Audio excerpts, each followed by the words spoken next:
Que faire des mômes? Que faire des mômes? Que faire des mômes?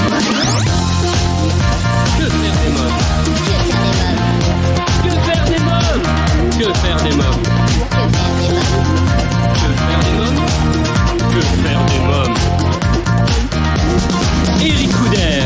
Bonjour à tous, bienvenue pour Que faire des mômes, votre podcast 100% famille, c'est Eric Couder. Dans l'épisode d'aujourd'hui, il est question d'un ouvrage qui relate le récit émouvant et inédit d'une doula, celle qui accompagne les femmes dans leur voyage vers la maternité.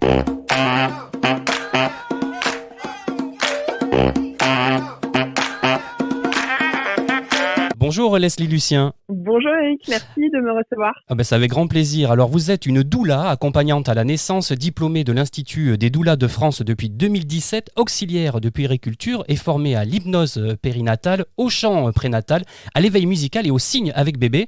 Vous accompagnez les parents sur le chemin de la parentalité et vous publiez chez First Edition un récit émouvant et inédit à l'écoute de la naissance, récit d'une doula. Alors Leslie Lucien, ma première question est la suivante. Une doula, c'est quoi ? Une doula, c'est une femme qui accompagne les femmes et plus largement le couple et tout son entourage dans le chemin de parentalité. Donc nous, on accompagne toujours en complément de suivi par une sage-femme ou par une maternité, un accompagnement donc médical. Notre accompagnement à nous, il n'est pas médical, c'est vraiment un accompagnement émotionnel de la grossesse et aussi logistique, pratique, avec des outils à côté.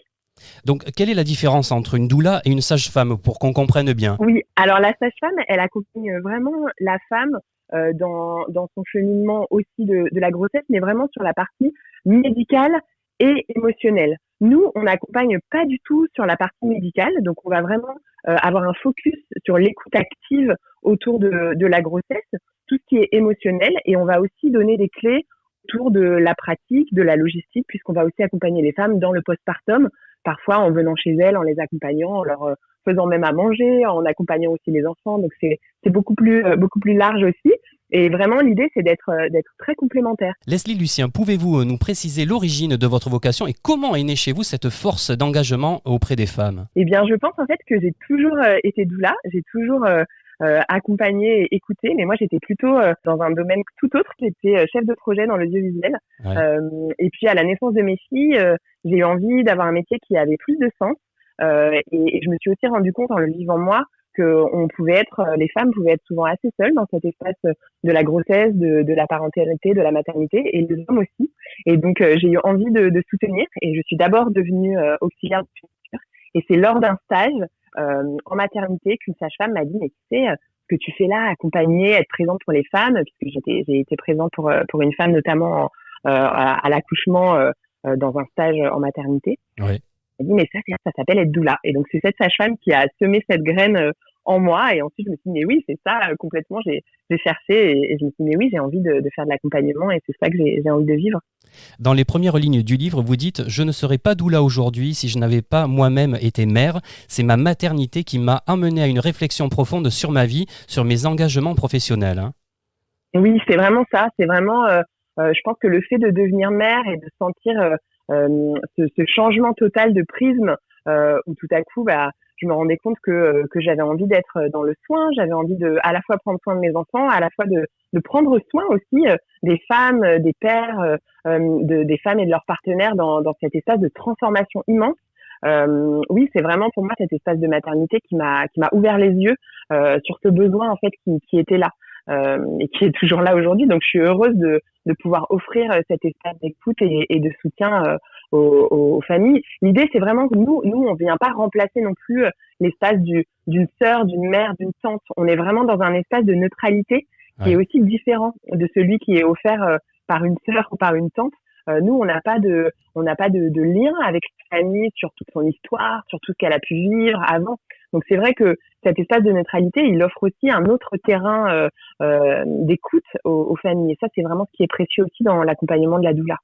Quel souvenir vous gardez de votre premier pas vers l'accompagnement, le premier jour ?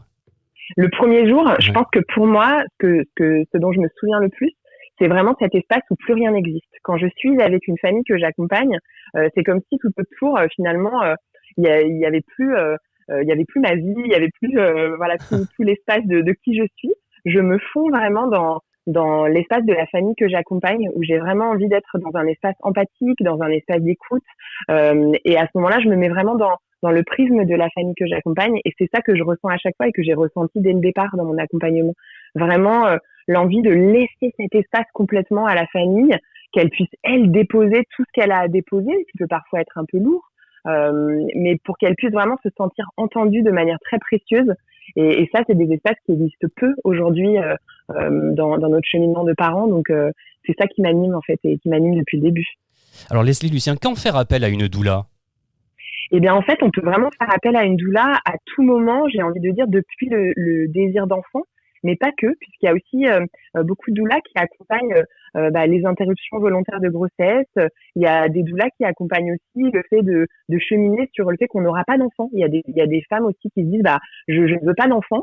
Est-ce que j'ai besoin d'en parler, d'être écoutée autour de ça? Mais le plus souvent, l'enseignement, il est vraiment autour du fait que la femme, la famille va cheminer sur un désir d'enfant et va avoir envie d'en parler.